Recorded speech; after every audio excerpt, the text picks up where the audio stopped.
पूज्य आचार्य श्री समय सागर जी महाराज की, परम पूज्य गुणायतन प्रणेता प्रखर वक्ता भावना योग प्रवर्तक गुरुवर श्री प्रमाण सागर जी महाराज की, परम पूज्य मुनिवर श्री निर्वेक सागर जी संधान सागर जी महाराज की, समस्त मुनि संघ की।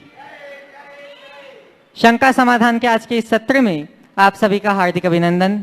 इससे पूर्व कि हम आज के इस सत्र को प्रारंभ करें, चलते हैं गुरु चरणों में और होते हैं विनीत इस भाव से कि सदा सदा हम भी गा सकें सहजता और सकारात्मकता के गीत। सभी लोग हाथ जोड़ेंगे, मस्तक झुकाएंगे और मेरे साथ बोलेंगे, हे गुरुदेव नमोस्तु नमोस्तु नमोस्तु। बंधुओं, जैसा कि आप सभी को विदित है कि विदिशा के अल्पकालीन प्रवास के बाद निरंतर परम पूज्य गुरुदेव का विहार भोपाल की ओर चल रहा है और आज का यह शंका समाधान उसी के मध्य ग्राम से हो रहा है। आज के इस सत्र को हम आगे बढ़ाएं, उसके लिए मैं परम पूज्य मुनिवर श्री संधान सागर जी महाराज के चरणों में त्रिबार नमोस्तु पूर्वक निवेदन करूंगा कि हे महाराज श्री, आपके माध्यम से हम सब समाधान को प्राप्त करें। नमोस्तु महाराज जी, नमोस्तु। बेरखेड़ी के नर्मदा गार्डन में, पहले यह नर्मदा गार्डन, इसमें आज यह शंका समाधान अपन पूज्य महाराज श्री जी श्री चरणों में। प्रथम प्रश्न के लिए आवाज दे रहा हूं श्रीमती चंदा जैन गंज बासोदा, वो अपना प्रश्न रख रही है। उसके बाद में तैयार रहेंगे विनय कुमारी जैन चिरमरी, जो गुणायतन की ट्रस्टी भी हैं। नमोस्तु महाराज जी, नमोस्तु तीनों महाराज जियों को नमोस्तु और छुल्लुकों को इच्छामी नमो। महाराज जी, एक कोटेशन है, अहंकार और संस्कार में फर्क केवल इतना है कि अहंकार झुकाने में विश्वास रखता है और फिर से बोलिए महाराज जी। एक कोटेशन है, अहंकार और संस्कार में फर्क केवल इतना है, अहंकार झुकाने में विश्वास रखता है और संस्कार खुद झुककर भी प्रसन्न होता है।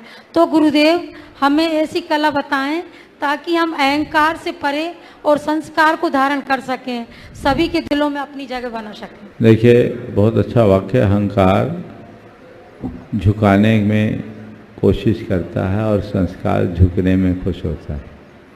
आपने पूछा है हम अहंकार से परे संस्कारों को अपने भीतर विकसित कैसे करें।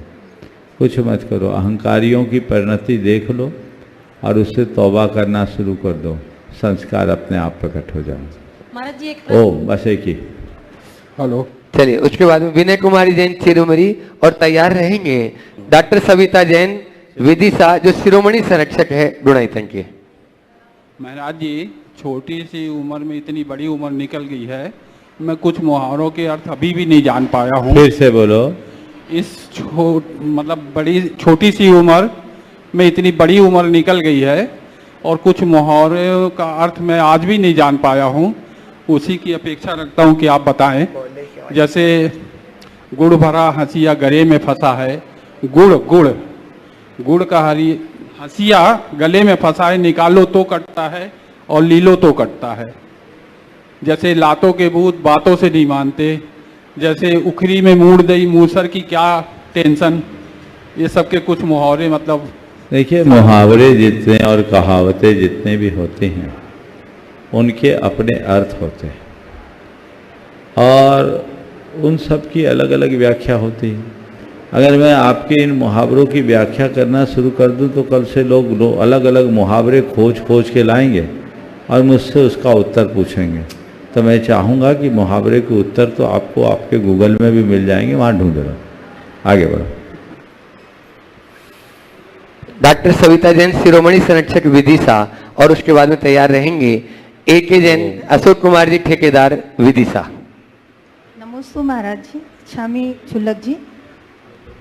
मेरा प्रश्न यह है महाराज जी, मैं आपसे 4 बातें बताने का आग्रह कर रही हूँ कि हम अपने इस मनुष्य जीवन को किसी भी परिस्थिति में, सुख में दुख में कैसे भी रहें, तो उसको कैसे सफल, सार्थक और सुखद बना सके।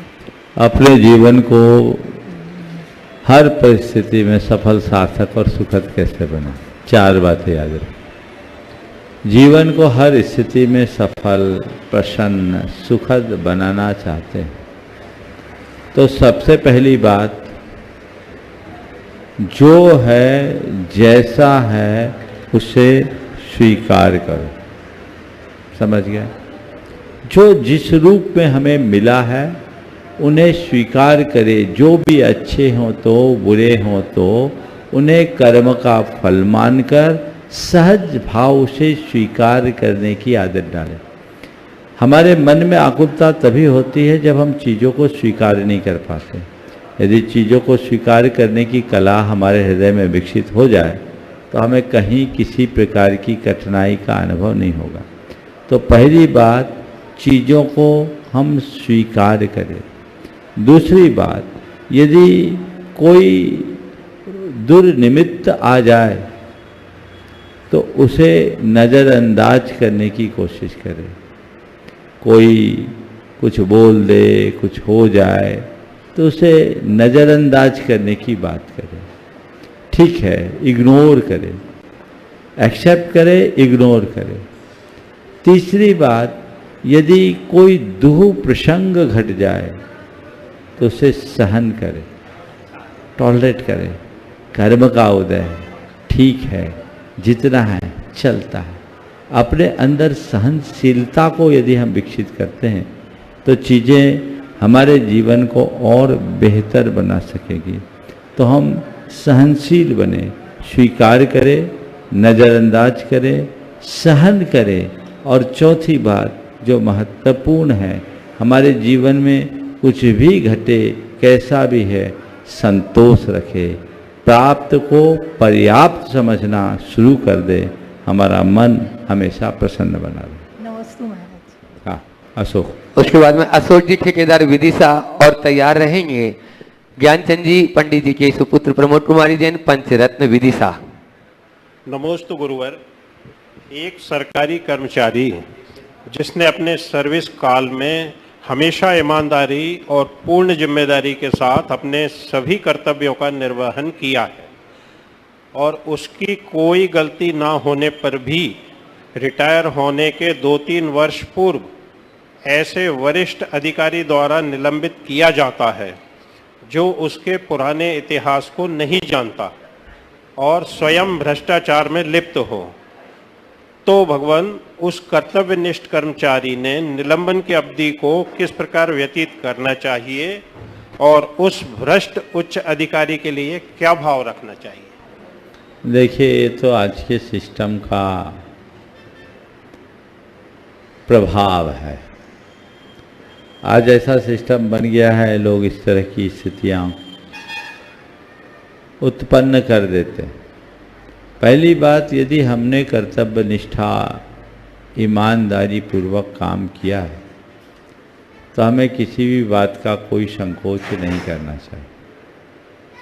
और यदि इस सब करने के उपरांत भी कोई झूठा आरोप लगा है तो उसे अपना कर्मोदय मानकर स्वीकार कर लेना चाहिए और ये सोचना चाहिए कि सामने वाला तो निमित्त मात्र है, ये मेरे कर्म का उदय है, मुझे बर्दाश्त करना है। और सतत ये भावना भानी चाहिए कि जल्दी ही मेरे ऊपर लगा हुआ एक कलंक धुलेगा और मैं साफ शुद्ध हो जाऊंगा। सांच को आँच क्या। जिस अधिकारी ने ऐसा किया उसके प्रति भी मन में कोई दुर्भाव नहीं रखना चाहिए। उसके मन का द्वेष हो सकता है, उसके अंदर की गलतफहमी हो सकती है, लेकिन ये बातें कहने की है। अंतरंग में निमित्त तो हमारा अपना कर्म है, इसे मानकर स्वीकारना चाहिए। मेरे जीवन को बदलने वाले मेरे गुरुदेव के चरणों में त्रिवार नमोस्तु नमोस्तु नमोस्तु। छुल्लक जी महाराज जियों को इच्छामी इच्छामी इच्छामी। महाराज श्री शास्त्रों में पढ़ा है और आप लोगों के मुखारबिंद से सुना है कि एकमात्र छोटा नियम लेने वाला भील जिसने कौवे के मांस का त्याग किया था वह शास्त्रों में आ गया। हम लोग बड़े बड़े नियम लेते हैं और इसके बाद उन नियमों में प्रतिकूलता होने पर यह सोचकर कि प्रायश्चित ले लेंगे और तोड़ देते हैं। तो महाराज श्री क्या उस समय जिस समय भील ने नियम लिया था उस समय प्रायश्चित का विधान नहीं था क्या? एक चीज। हाँ। दूसरी महाराज जी, हम लोगों को अपने नियमों में ऐसी कैसी दृढ़ता रखें कि हम भी भील जैसे नियम को पालन कर सकें? देखो, भील के जमाने में प्रायश्चित का विधान तो था, लेकिन वो भील था, नियम का पक्का था, तुम बनिया हो, नियम में ढीले हो। ध्यान केवल ये रखने की है कि नियम बड़े छोटे नहीं होते, नियम से जुड़ी निष्ठा बड़ी होती। निष्ठापूर्वक निभाए जाने वाला छोटा सा नियम भी महाफल देता है, और निष्ठा के अभाव में बड़े बड़े नियम भी अर्थहीन होते हैं। तो हम जो भी नियम हों उनको निष्ठापूर्वक निभाएं, और नियम निभाने के लिए लिए जाते, तोड़ने के लिए नहीं। कई लोग तो नियम लेते ही समय कहते यदि दोष लग जाए तो मुझे हंसी आती, भैया तू दोष लगाने के लिए नियम ले रहा है कि निभाने के लिए? तुम्हारे माध्यम से मैं सबको सलाह दूंगा कि कोई भी नियम लो तो उसका निष्ठापूर्वक पालन करो, स्वयं को नियमों के अनुरूप ढालो, नियमों को अपने अनुरूप मत ढालो। कोशिश करो निर्दोष नियम पालने का, लेकिन उसके बाद भी यदि क्वचित कदाचित दोष लग जाए तो प्रायश्चित के माध्यम से उसकी शुद्धि करो। नमोस्तु महाराज। प्रमोद जी जैन विदिशा और उसके बाद में तैयार रहेंगे अतुल जी जैन जो गुणायतन की ट्रस्टी हैं IFS भोपाल। मुनीश्वर के चरणों में नमोस्तु। मेरा प्रश्न था महाराज जी, सामाजिक एकता के लिए मत भिन्नता, पंथ, संप्रदाय की विविधता में क्या उपाय सार्थक रहेगा? देखिए, सामाजिक एकता के लिए मत भिन्नता, पंथ, संप्रदाय भेद, इनके विषय में एक ही बात सोचना चाहिए कि जितनी भी मत भिन्नता है, पंथ भेद है, संप्रदाय भेद है, वो हमारे मंदिर, मूर्ति, पूजा स्थल, उपासना स्थल तक सीमित रहे। बाहर आए तो हम सब एक हैं। हमारी दृष्टि पंथ की जगह पथ पर होना चाहिए। स्वाभाविक है कि अगर मत भिन्नता होगी तो एक नहीं हो सकती। पंथ अलग अलग है, आस्थाएं अलग अलग है, संप्रदाय अलग अलग है, वो आस्थाओं से बंधी, और आस्थाएं अलग अलग है, इसीलिए ये सब चीज़ें बनी। उनको एक कर पाना संभव नहीं, लेकिन इसके बावजूद हम एक रह सकते हैं, बशर्ते मतभेद हो, मनभेद ना हो, पंथ भेद हो, पंथवाद ना हो, संप्रदाय भेद हो, सांप्रदायिकता ना हो। यदि ये बातें हमारे अंदर हो तो बहुत बड़ा परिवर्तन हो सकता है, और वर्तमान में हमारी समाज को इसकी ही आवश्यकता है।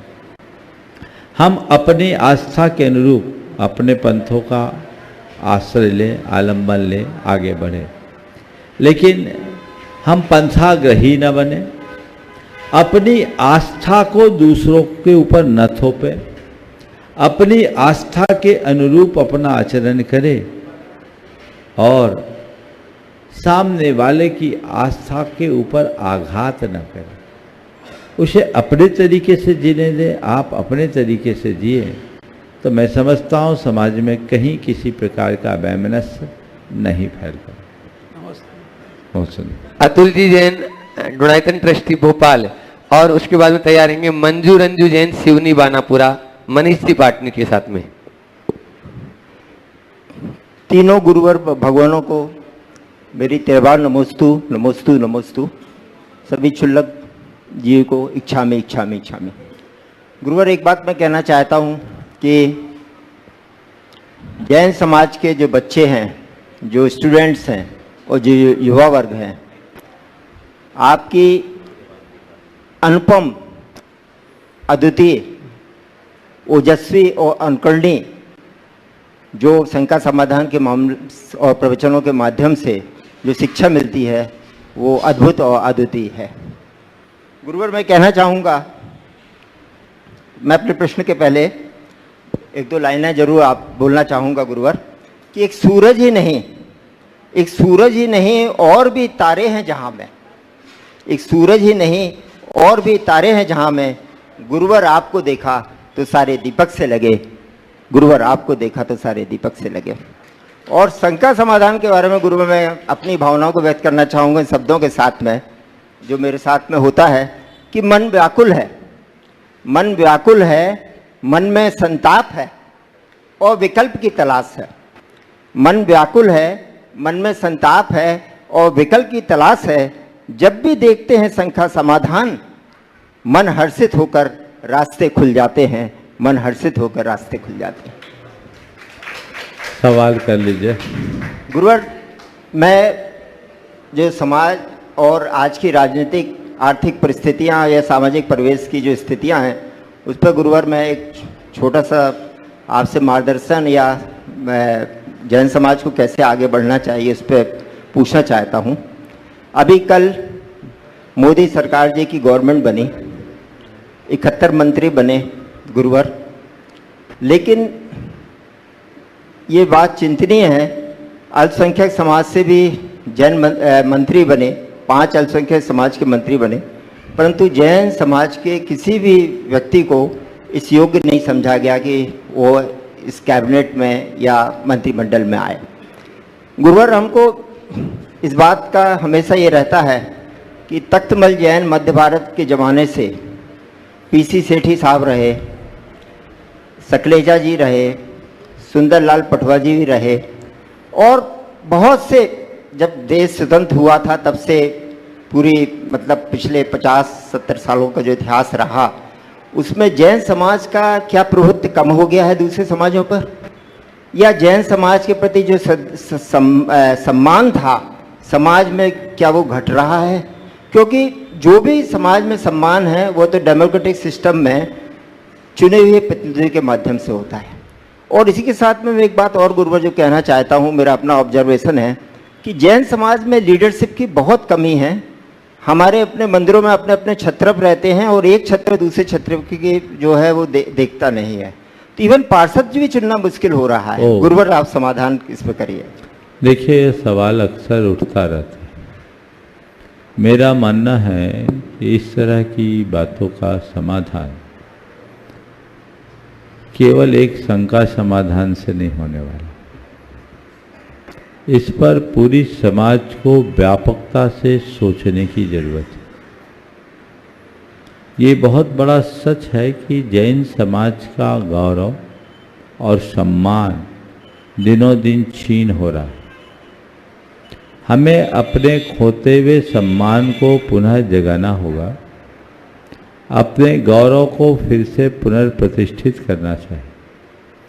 सबको मिल बैठकर उसके कारणों की समीक्षा करनी चाहिए, अपनी ताकत को और मजबूत बनाने चाहिए।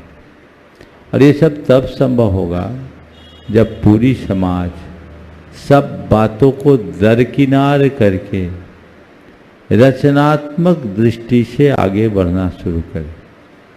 अभी चूँकि जैन समाज एक प्रबुद्ध समाज है, हर अर्थ में समर्थ समाज है, लेकिन आपस में इन सब बातों को लेकर उतनी एकजुटता नहीं दिखाती। हमें संगठित होना, एकजुट होना, अपने समाज की जो भी राजनीतिक प्रतिभाएं हैं उनको आगे बढ़ाना और उनको आगे बढ़ाकर इस अवस्था तक पहुंचाने का प्रयास करना चाहिए। चूँकि हमारी संख्या कम है, लेकिन भले ही संख्या बल कम है, पर हमारी ताकत बहुत अधिक है, इसका एहसास समाज को करना चाहिए। और जब समाज अपनी ताकत का एहसास करेगी तभी राजनीतिक दलों को भी इसका एहसास होगा। तो इस मामले पर व्यापक स्तर पर विचार होना चाहिए और पूरे जैन समाज का एक राष्ट्रीय स्तर का नेतृत्व होना चाहिए, जिसे सब लोग एक आवाज़ में मान सके और वह सबसे ऊपर उठकर केवल समाज हित की बात को प्रमुखता देकर आगे बढ़े तो बहुत बड़ा परिवर्तन हो सकता है। और जैन समाज को इसके लिए समय रहते चेतना चाहिए, अन्यथा समाज और हमारी संस्कृति दोनों का वजूद बुरी तरह प्रभावित होगा।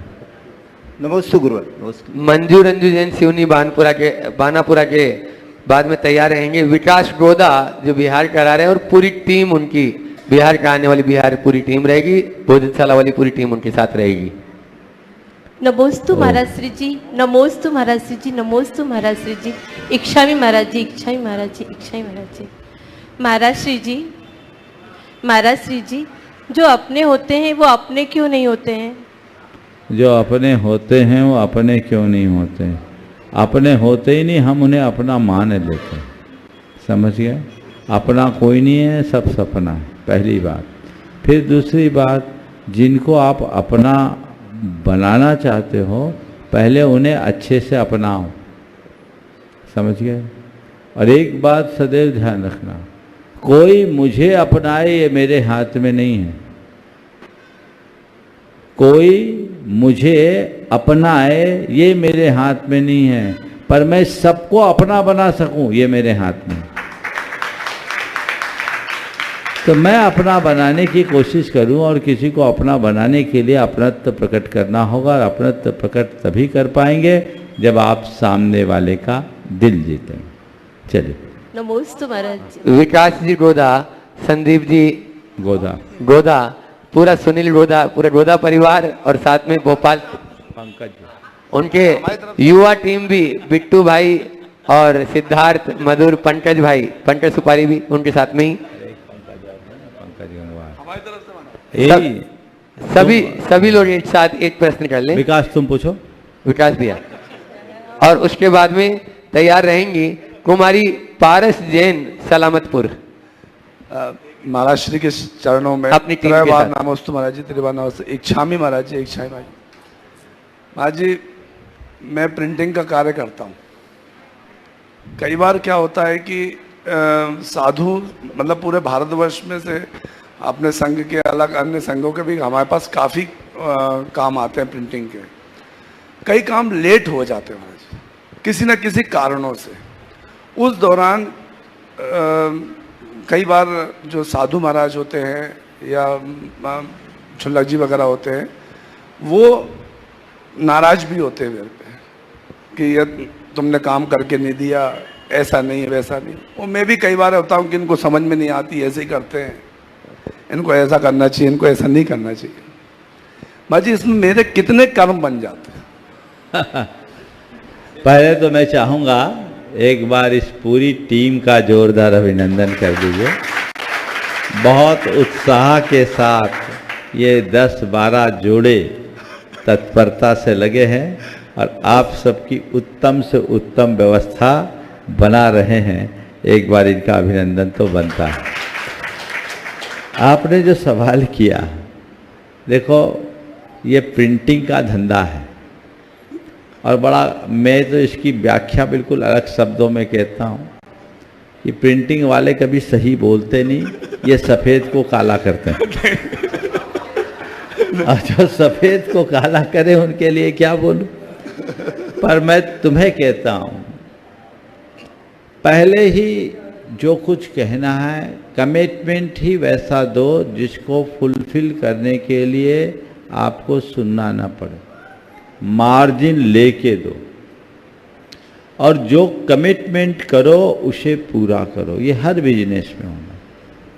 कमिटमेंट का धनी होना चाहिए, सोच समझकर कमिटमेंट करना चाहिए, और कमिटमेंट करने के उपरांत फिर कुछ और नहीं सोचना चाहिए। आपकी जिम्मेदारी है। सामने वाले ने आपके कमिटमेंट के अनुसार अपने प्रोग्राम सेटल कर लिए। अब मान लीजिए कोई पुस्तक ही छपनी, आपने बताया इतने तारीख तक हम डिलीवरी देंगे, उनने उसके बाद का उसका विमोचन तय कर लिया। अब पता लगा पुस्तक ही नदारत, तो विकास गोधा को तो सुनना ही पड़ेगा। नहीं महाराज जी, और कोई कार्यक्रम है, अब वो कार्यक्रम शुरू होना है, वो तो डेट से ही होना है, आपकी पुस्तक ही गोल, तो ये चीज़ें ठीक नहीं। तो सबसे पहले कोई भी काम लो, वो कमिटमेंट करने के पहले देखो मार्जिन लेके कमिटमेंट करो। 2 दिन में देना है तो 4 दिन का समय लो, क्योंकि कई बार टेक्निकल फॉल्ट आते हैं। फिर भी कई बार कमिटमेंट करने के बाद सही काम करते करते भी कुछ अचानक परिस्थितियां निर्मित होती और काम में डिले हो जाता है। एक तो डिले करना और एक डिले होना। डिले करना नहीं चाहिए, पर कभी डिले होने लगे तो आप पहले से उन्हें सूचना दे दें कि मैं कोशिश तो कर रहा हूँ पर हमें संदिग्ध दिख रहा है, इसलिए थोड़ा अल्टरनेट रखें। डांट खाने के पहले अपनी स्थिति प्रकट कर दो तो मामला ठीक हो जाए। और फिर भी यदि डांट मिले तो उसे आशीर्वाद समझ लो, पर ऐसा आशीर्वाद मत लो जो डांट के स्वरूप मिले। ऐसा आशीर्वाद लो कि वाहवाही मिले। इसलिए प्रयास हमेशा ऐसा ही करना। महाराज जी, मेरा एक इसमें मतलब जो एक आगे का प्रश्न था कि महाराज जी कई बार परिस्थिति वशी होता है, वो हम भी होते हैं और साधु महाराजों के साथ भी, ये मतलब बाकी कस्टमर्स के साथ अलग मैटर है। जो आप बता रहे हैं बिल्कुल सही है, कोई भी हो उसके लिए कमिटमेंट बिल्कुल ठीक करना चाहिए टाइम दे के बाद। लेकिन जब हम संघ के या साधु महाराजों का काम करते हैं उस दौरान जब वो हल्की सी नोकझोंक हो जाती है तो हमको लगता है कि हमने फिर एक कर्म बांध लिया अपने लिए। इसका एक तरीका और है बचने का, उनसे डायरेक्टली बात मत करो ना, कहो महाराज आप तो किसी को बना दो माध्यम, में उससे बात कर लूंगा, आपसे डर लगता है, बच जाओ। कुमारी पारस जैन सलामतपुर अपने पूरी टीम के साथ में बालिका मंडल, और सलामतपुर का ही फिर उसके बाद में सिद्धार्थ जैन तैयार रहेंगे। नमोस्तु महाराज जी, क्षमा महाराज जी। महाराज जी मेरा प्रश्न ये है कि आजकल की जनरेशन में जैसे जरा भी वर्कलोड बढ़ता है या थोड़ा भी वर्कलोड बढ़ता है या फेलियर आते हैं छोटे छोटे, तो उतने से मतलब बहुत ज़्यादा ओवर थिंकिंग और डिप्रेशन आ जाता है। मतलब ज़रा सा काम बढ़ा या ज़रा सा छोटे छोटे फेलियर आए तो बहुत मतलब टेंशन हो जाती है, तो उससे कैसे बचे, उसको कैसे दूर करें? देखिए, वर्क प्रेशर से उत्पन्न ओवर थिंकिंग से कैसे बचे, है ना, और फेलियर फीलिंग से हम अपने आप को कैसे उबारें, ये बड़ा अहम प्रश्न है। 4 बातें मैं इस संदर्भ में कहूँगा। वर्क प्रेशर कब बनता है? जब हमारे पास अपना कोई सिस्टम नहीं होता। पहला काम को एक सिस्टम के साथ करना शुरू करें, समय का सही प्रबंधन करें, प्रायोरिटीज सुनिश्चित करते हुए काम करना शुरू करें, तो वर्क प्रेशर कम होगा, पहली बात।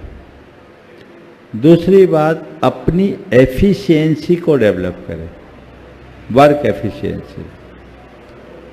एफिशिएंसी तब हम डेवलप कर पाएंगे जब हम डिस्ट्रैक्शन से बचेंगे। कई बार हमारा मन इधर उधर लग जाता है, हम बिना मतलब के कामों में उलझ जाते हैं, जिसमें हमारा समय चला जाता है, फिर टाइम बचता नहीं है और प्रेशर बढ़ जाता है, हमारी वर्क एफिशिएंसी कम हो जाती है। तो अपनी एफिशिएंसी को हमें विकसित करना है, काम की एफिशिएंसी बढ़े, ये सुनिश्चित करो कि हम अच्छे से अपना काम कर सके। और वर्क एफिशिएंसी बढ़ाने के लिए भावना योग करें, समझ गए? भावना योग करने से वर्क एफिशिएंसी बढ़ती है। तीसरी बात, कॉन्फिडेंस को बिल्टअप करें, आत्मविश्वास बढ़ाएं। यदि हमारे आत्मविश्वास प्रगाढ़ होगा तो कोई भी काम होगा, ये कैसे होगा ये नहीं आएगा, ये कैसे करना है ये आएगा, समझ गए? आत्मविश्वास अपने अंदर भरा रहना चाहिए, उसे कहीं से कम ना होने दें। और चौथी बात जो बहुत महत्वपूर्ण है वो है सकारात्मक सोचने की। अगर सोच हमारी सकारात्मक होगी तो ओवर थिंकिंग भी बचेगी, फेलियर फियर भी बचेगा, और हम वर्क प्रेशर से अपने आप को बचा पाए। और हाँ पूछो। सिद्धार्थ जैन सलामतपुर अपना प्रश्न एक बेटी और पूछो, बोलो, अपना नाम बोल दो। जब कंटिन्यूस फेलियर अपना नाम बोल दो। पूर्ति जैन सलामतपुर। हाँ। नमोस्तु महाराज जी, नमोस्तु महाराज जी। महाराज जी, जब कंटिन्यूस फेलियर आते हैं तो डिप्रेशन एंजाइटी अपने आप आती है। तो कंटिन्यूस फेलियर, हम भले ही मेहनत कर रहे हैं लेकिन हमें रिजल्ट नहीं मिल पा रहा, तो उसके लिए हमें क्या करें और उस चीज़ से अपने आप को कैसे निकालें? देखिए, कंटिन्यूस फेलियर आ रहा है, 100% देने के बाद भी रिजल्ट नहीं आ रहा, तो हमें अपने फेलियर की व्याख्या को ठीक करना चाहिए। फेलियर क्या है? खासकर तुम जैसे यंगस्टर्स के सामने होता है, कोई कॉम्पिटिटिव एग्जाम में बैठ रहे तो होता है अब सीए बनना है, 2.5-3% रिजल्ट आना है। कितने लोग बैठे, तुम क्या कर रही हो, सीए कर रही हो? नहीं महाराज जी, मैं गवर्नमेंट एग्जाम्स की प्रिपरेशन कर रही हूँ, गवर्नमेंट एग्जाम्स की चलो एग्जाम्पल दिया मैंने, सीए में मेरे ख्याल से 3-1 लाख तो बैठते होंगे। कितने बैठते हैं? महाराज जी ज़्यादा ही बैठते हैं। निकलते कितने? वही 3%। हाँ, तो बाकी को तो फेल होना आता है। तो ये फेलियर क्यों हम फील कर रहे हैं अपने आप? ठीक है, मैं कोशिश करूं कि मुझे सीए बनना है तो सीए बनना है, लेकिन दुनिया में वे ही लोग सफल हैं जो सीए बने, ऐसी बात तो नहीं। जिनका सिलेक्शन हो गया वो अपने जीवन में विफल हो गए, ये बात नहीं है। सीए बनने में सफल नहीं हुए, जीवन में तो सफल हो सकते हैं। मैं सीए बनने की भरपूर कोशिश कर रहा हूँ, पर हो सकता है मेरी नियति को ये मंजूर नहीं, मैं सीए नहीं बनूं, पर सीए पालने में तो समर्थ हो सकता हूँ। मैं सीए पालूंगा, अपने आप को ऐसी दिशा में आगे बढ़ाऊंगा कि बहुत बड़े ऑर्गेनाइजेशन का मालिक बनूंगा, बहुत बड़ी इंडस्ट्री को चलाऊंगा, अनेक सीए मेरे आगे पीछे घूमेंगे। क्या ऐसी सोच नहीं बन सकती? बन सकती है। तो जो हम फेलियर फेलियर फेलियर बोलते हैं उसको दिमाग से हटाइए। क्या है फेलियर? विफलता एक लक्ष्य को प्राप्त न कर पाना विफलता नहीं है, या किसी निर्धारित लक्ष्य को प्राप्त कर लेना ही सफलता नहीं है। अपने जीवन को सोद्देश्य बनाकर आगे बढ़ना ही जीवन की सफलता है। तो हमारा जो उद्देश्य है, उस उद्देश्य के लिए हम कोई भी लाइन पकड़ सकते हैं और उसमें आगे बढ़े तो मन का सारा डर, चिंता और अवसाद दूर हो। नमस्ते महाराज जी, नमस्ते। सिद्धार्थ जैन सलामतपुर, और उसके बाद में तैयार रहेंगे पुण्येश जैन खिमलासा परिवार भोपाल। नमस्ते महाराज जी। महाराज जी, जिस तरह हमारी दिन ब दिन जनसंख्या कम हो रही है, क्या आने वाले समय में हमारे मंदिरों को कोई पूजने वाला होगा, या आने वाले समय में हमारे मंदिरों की कोई देखभाल करने वाला होगा?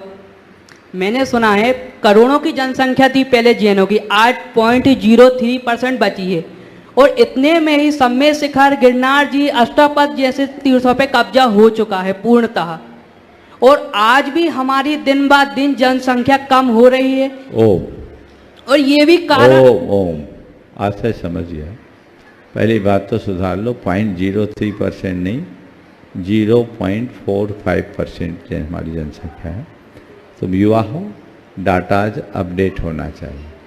तुम्हारी चिंता बहुत अच्छी है कि क्या हमारी संख्या कम होते रहेगी तो क्या होगा। तो संख्या कम होने में तुम युवा जिम्मेदार हो। सबसे पहले तुम युवा लोग तैयार हो, अपने आप को तैयार करो, कम से कम 3 तो पैदा करेंगे। आज की नई जनरेशन तो चाहती नहीं, एक पे ही पूरा हो जाता है। संतान बढ़ेगी तो संतति बढ़ेगी, आगे बढ़ाओ। पहले माँ बाप के अनेक संतान होते थे, फिर 4 होते थे, 2 जाते थे, 4 छोड़ के जाते थे, फिर 2 गए तो 2 छोड़ के गए, अब 2 जाते 1 छोड़ के जाते हैं, और आने वाले समय में 2 जाएंगे 1 को भी नहीं छोड़ेंगे तो बचेगा क्या। तो पहली बात आज की नई पीढ़ी से मैं कहता हूँ, संतति को बढ़ाने में अपना योगदान दें। और दूसरी बात, जैन धर्म को हम जगत व्यापी बनाएं ताकि जन जन जैन धर्म के प्रति आस्थावान बने, और हमारे मंदिर ही नहीं हमारे सारे धर्मायतनों की सुरक्षा उनके हाथों हो। यही धर्म की वास्तविक भावना है, और मैं निश्चिंत हूँ पंचम काल के अंतिम समय तक हमारे धर्मायतन सुरक्षित रहेंगे। पुण्येश जैन भोपाल, और उसके बाद तैयार रहेंगे आशा प्रकाश जैन भोपाल। ओ नमस्ते महाराज जी। पूरी खड़े हो जाएं आगे वाले भी। हाँ, पूरी भोपाल जैन समाज की ओर से नमस्ते महाराज जी, क्षमी महाराज जी। मेरा प्रश्न ये है कि जो स्वार्थ और निस्वार्थ 2 शब्द हैं, इनका प्रयोग भक्ति, सेवा हर जगह होता है। स्वार्थ तो हम हर जीव में देखते हैं कि वह स्वार्थ के लिए भोजन करता है, अपने कल्याण के लिए स्वाध्याय करता है, और हम बारीकी से देखें तो हर चीज़ में अंश मात्र भी स्वार्थ होता है। तो निस्वार्थ भाव परिपूर्ण तरीके से कहाँ होता है? बहुत अच्छा सवाल। स्वार्थ तो हर जगह दिखता है, निस्वार्थ भाव परिपूर्ण तरीके से कहाँ होता है। स्वार्थ बुरा नहीं, पर स्वार्थ की समझ बुरी है। 2 तरह का स्वार्थ का एक अर्थ है केवल अपने हितों की पूर्ति करना। येन केन उपायेन अपने हित की पूर्ति करना, हमारा काम सधना चाहिए, दूसरे को इससे फायदा हो नुकसान हो उससे कोई मतलब नहीं। एक स्वार्थ ये, और एक स्वार्थ है कि अपने हितों की पूर्ति तो करना पर औरों को हितों का ख्याल रख करके चलना। समझ गए? जहाँ अपने हितों की पूर्ति के साथ औरों के हितों का ख्याल रखा जाता है वो पारमार्थिक स्वार्थ है, और जहाँ केवल अपने ही हितों की प्रति दृष्टि होती है वह बहुत हीन स्वार्थ है जो मनुष्य को निम्न स्तरीय बना देते। समझ गए? इसलिए स्वार्थ को हम यथार्थ रूप में देखें, हमारी सोच व्यापक हो, आत्मकल्याण की भावना में किसी का अहित नहीं है, लेकिन भौतिक आकांक्षाओं की पूर्ति में हम किसी का अहित भी कर सकते हैं। इसलिए हमें लोकोत्तर हित को साधते हुए अपने स्वार्थ को देखना चाहिए। आशा प्रकाश सिंह भोपाल अपना प्रश्न रखें और उसके बाद में तैयार रहेंगे राजस्थान भीलवाड़ा से पवन कुमार जी जैन। हे गुरुवर, पूरे भोपाल समाज से और पूरे परिवार की ओर से नमोस्तु नमोस्तु नमोस्तु। छुल्लक जी के कदमों में इच्छामी इच्छामी इच्छामी। ओम सवाल कर लो जल्दी से। हे गुरुवर, हम अपने कर्मों के क्षय करने में और अपने मन को स्थिर रखने में ऐसा क्या प्रयास करें कि हम अपने आप को संभाल सकें संभाल सकें संभाल सकें। कर्मों को क्षय करने में और मन को स्थिर पर्य करने में ऐसा क्या प्रयास करें कि हम अपने आप को संभाल सकें। मन को अच्छी खुराक दो, मन को अच्छी प्रेरणा दो, नियमित स्वाध्याय करो, सत्संग करो, आत्मचिंतन करो। ये हमारे मन की स्थिरता के आधार है। अगर मन को सही खुराक मिलने लगे, मन में स्थिरता है, तो बाकी चीज़ें भी अपने आप आ जाएंगी। नमोस्तु महाराज। पवन कुमार जैन भीलवाड़ा राजस्थान, और उसके बाद में तैयार रहेंगे कैलाश जी सिंगई बोर्ड से परिवार भोपाल। महाराज श्री की चरणों में नमोस्तु नमोस्तु। अक्सर प्रवचनों में सुना है कि कष्ट धर्मात्माओं पर आते हैं, पापियों पर नहीं। पर यह भी सुना है कि जब हम अधिक कष्ट में होते हैं, घर परिवार में, आर्थिक रूप में, शारीरिक रूप में कुछ गलत होता है, तो कहते हैं कि पिछले जन्म का कर्म है तो भोगना पड़ेगा। तो दोनों बातें किस तरह सही है कि धर्मात्माओं पर कष्ट आते हैं?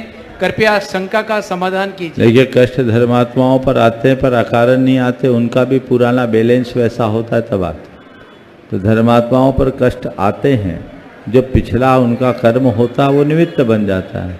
इसलिए अगर किसी के जीवन में कष्ट आ रहा है और उनसे ये कहा जा रहा है कि तुम्हारे पिछले जन्म का कर्म है, तो क्या बुरा है, मान लेना चाहिए। ओम। गुणायतन ट्रस्टी कैलाश जी सिंगई बोर्ड से परिवार भोपाल, और उसके बाद में तैयार रहेंगे गौरव जैन दीप्ति जैन सलामतपुर। नमोस्तु भगवान। आराध्य देव मुनि प्रमाण सागर महाराज की जय। मंच पर विराजमान समस्त मुनि संघ की जय। महाराज श्री, हमारा ये शंका है कि आज मनुष्य धर्म को किस रूप में स्वीकार करे? पूजन के रूप में, क्रियाकलाप के रूप में, मानवता के रूप में, या फिर करुणा के रूप में? देखिए, धर्म के चारों रूप है और चारों बाहरी रूप है, चाहे पूजन है, क्रियाकलाप है, मानवता है, करुणा, ये धर्म का बाहरी रूप है। धर्म का अंतरंग रूप अंतस्करण की पवित्रता है। अंतस्करण की पवित्रता को लक्ष्य बनाकर हम जितना बाह्य धर्माचार बन सके शक्ति और परिस्थिति के अनुसार करें। नमोस्तु गुरुवर, नमोस्तु। अगला गौरव दीप्ति जैन सलामतपुर अपना प्रश्न कर रहे हैं, उसके बाद में श्रीमती प्रिया जैन। महाराज श्री के चरणों में कोटि कोटि नमोस्तु। महाराज श्री, एक प्रश्न है कि जीवन में हमको शुरू से कुछ सिखाया जाता है, देवदर्शन मतलब पूजन पाठ सारी चीजें हम लोग करते हैं, सालों साल करते जाते हैं, और एक समय आने के बाद उसमें हमको उन्नति जैसा नहीं लगता है, हम रुक गए हैं ऐसा लगता है कि तो हमको उस चीज को बदलना चाहिए या उसको और अच्छे से कैसे कर सकते हैं कि जैसे भक्तांबर जी पाठ रोज पढ़ते हैं, आधा पढ़ने के बाद मन करता है। देखिए, बहुत अच्छा सवाल है। धार्मिक क्रियाओं में लोग प्रायः एक ही क्लास में वर्षों से टिके रहते हैं। 25 वर्ष 30 वर्ष पहले हमने जो शुरुआत की वहीं के वहीं अटके हैं, ठीक नहीं। हमें अपडेट होते रहना चाहिए, अपग्रेड होते रहना चाहिए।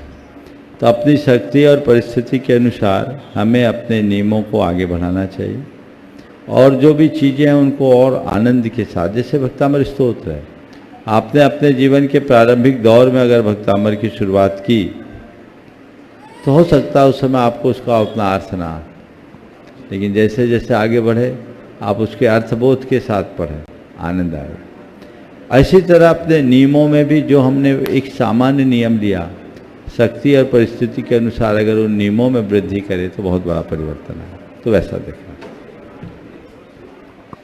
नीता जैन बेरसिया और उसके बाद में प्रिया जैन। बोलिए। नमोस्तु महर्षि, नमोस्तु महर्षि, इच्छामि महर्षि। महर्षि, मेरी शंका है कि हम दोनों अपने जीवन में धर्म मार्ग में कैसे आगे बढ़े। साथ में मेरी 2 पुत्रियां भी हैं, इनको भी धर्म के मार्ग पर निकालना है और एक पुत्री को मुझे आप ही के मार्ग में देना है।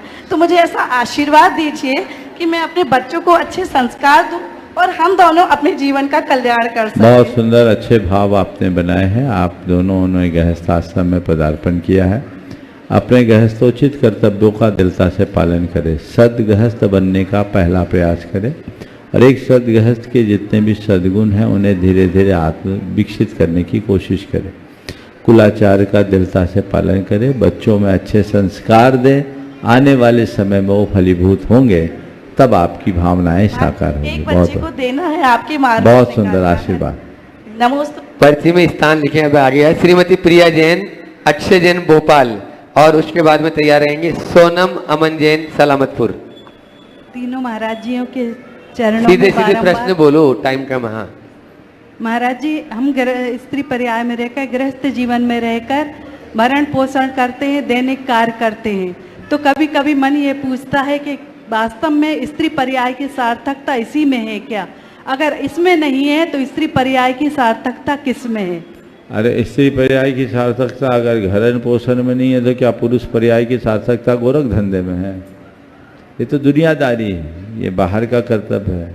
तुम्हारे जीवन की सार्थकता मोक्ष मार्ग के अनुकूल प्रवर्तन में। मोक्ष मार्ग के अनुकूल प्रवर्तन करो, मोक्ष मार्ग का अनुकरण करो, रत्नत्रय को धारण करने की भावना, भाव, आत्मबोध और भेद विज्ञान के साथ अपने जीवन को गति दो ताकि जीवन को सार्थक बनाया जा सके। सोनम अमन जैन सलामतपुर अपना प्रश्न रखें और उसके बाद महाराज जी चरणों में निवेदन करेंगे। नमोस्तु महाराज जी, नमोस्तु बोलो जल्दी। महाराज जी। माइक। महाराज जी, मेरे एक शंका का समाधान कीजिए।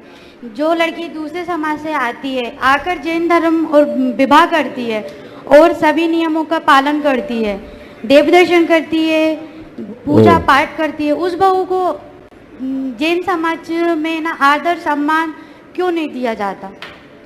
देखो, ये क्यों जताया जाता है कि वो दूसरे कुल से आई है? ओम आ गई है तो उसका बहिष्कार नहीं, उसमें संस्कार होना चाहिए। लेकिन ये बात तो सही है कि वो हमारी सही प्रक्रिया के तहत नहीं आई, तो इसका प्रभाव तो उसको थोड़ा बहुत झेलना ही पड़ेगा। कुल धर्म की परंपरा के विरुद्ध निर्णय लेकर आए, अपने माता पिता की उपेक्षा करके आए, तो थोड़ा भुगतने के लिए तो तैयार रहना चाहिए। और इसलिए भी ताकि बाद वाले को सही प्रेरणा मिले। और आज भी अनेक युवक और युवतियां मेरे संपर्क में हैं जो अपनी इच्छा से इस तरह का कृत्य करते, बाद में रोते हैं, वो सफलीभूत नहीं होते। तो उसे हतोत्साहित करने के लिए ये भी आवश्यक है, इसलिए इस पर विचार करना चाहिए। ओम। हाँ, महाराज श्री। पूज्य महाराज श्री जी चरणों में निवेदन करते हैं कि वे सोनम अमन जैन सलामतपुर अपना प्रश्न रखें। रखो जल्दी। नमोस्तु महर्षि, नमोस्तु नमोस्तु। मैं अक्षय जैन, अहिंसा विहार भोपाल से। महाराज जी, मिथ्यात्म दो प्रकार के होते हैं, ग्रहित और अग्रहित, तो दोनों की भिन्नता कैसे? जो हम बुद्धिपूर्वक स्वीकार करते हैं वो ग्रहित है, और जो हमारे जन्मजात संस्कारों से आ रहा उसको बोलते हैं अग्रहित। ओम नमोस्तु। अब पूज्य महाराज श्री जी चरणों में अपन निवेदन करते हैं कि पूज्य महाराज श्री जी भी माइक चालू करो, अपने प्रश्न के माध्यम से हम सबको समाधान की गंगा में अवगाहन कराने की कृपा करें। पूज्य महाराज श्री जी।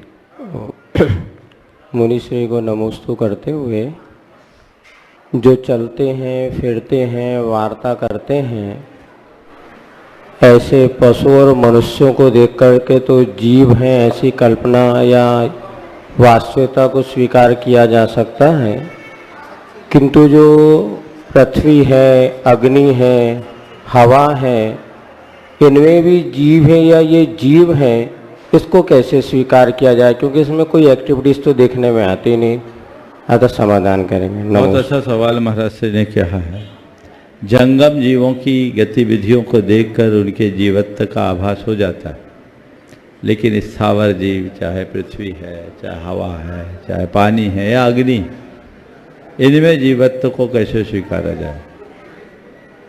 एक जमाना था जब वनस्पति में भी जीवत्व को स्वीकार करना लोगों को कठिन होता था, पर जगदीश चंद्र बोस ने अपने शोधों से ये निष्कर्ष निकाला और सारे संसार को ये मानने के लिए बाध्य कर दिया कि इनमें भी जीवत्व है। अभी तक विज्ञान ने ऐसी कोई बात स्थापित नहीं की जिससे हम मिट्टी, पानी, हवा और अग्नि में जीवत्व को घोषित कर सके, लेकिन कुछ प्रयोग ऐसे हुए हैं जिनके आधार पर इस विषय में काफ़ी कुछ बातें कही जा सकती। पानी पर एक प्रयोग हुआ और एक विज्ञान विकसित हुआ जिसका नाम है इमोटोलॉजी। बुशारो इमोटो करके एक वैज्ञानिक हुआ जापान का, उसने एक प्रयोग किया। पानी को -20 डिग्री में जमाया गया, उसका रवाकरण किया गया। अलग अलग बोतलों में पानी रखा गया। कुछ बोतल में ऐसा लिखा गया, तुम देवदूत हो, तुम्हें धन्यवाद। किसी में लिखा गया, तुम मनहूस हो, हम तुम्हें मार डालेंगे। इस तरह के अच्छे और बुरे दोनों तरह के कोटेशन के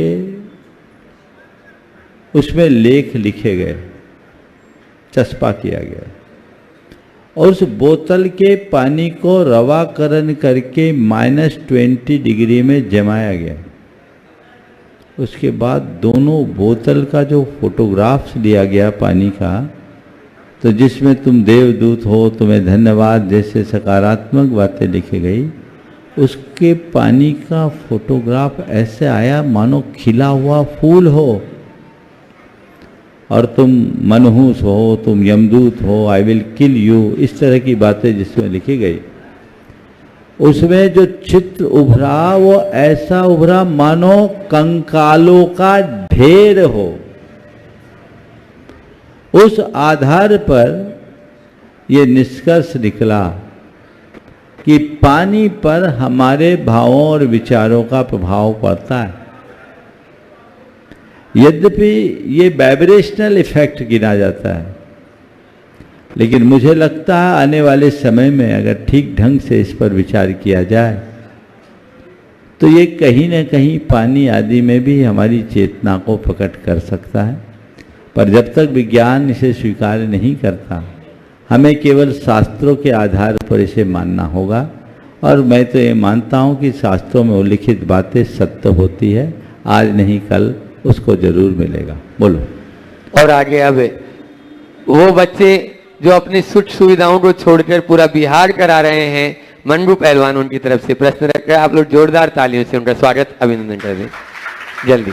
हाँ, सबको आ जान दो एक साथ। हाँ ठीक है, कवर करो। गुरुदेव के चरणों में त्रिवार नमोस्तु नमोस्तु। शुल्लक महाराजों की इच्छा में महाराज श्री पद्म पुराण का स्वाध्याय किया था, जिसमें दो बड़े रोचक प्रसंग आए हैं कि जिसको दशानन रावण ने हराया वह सभी दिगंबर मुद्रा धारण करके अपना जीवन सुधार गए। और दूसरा प्रकरण, रोचक प्रकरण आया राजा दशरथ और अरंड का, जिसने दोनों का दोस्ती हुई थी सहस्र। तो एक ने दीक्षा ली दशरथ के पिताजी ने, और दूसरे को खबर कर दी तो उन्होंने भी दीक्षा ले ली। तो गुरुजी मेरा कहना है कि ऐसे समय में ऐसे शत्रु और ऐसे मित्र आज के समय में क्यों नहीं मिलते जो अपने दोस्त को तार दें और अपने शत्रु को भी तार दें? इसलिए कि अभी ये त्रेता युग नहीं है, कलयुग।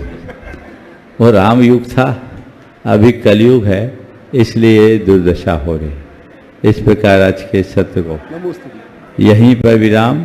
एक बार इन सभी युवाओं का जोरदार अभिनंदन कर दीजिए।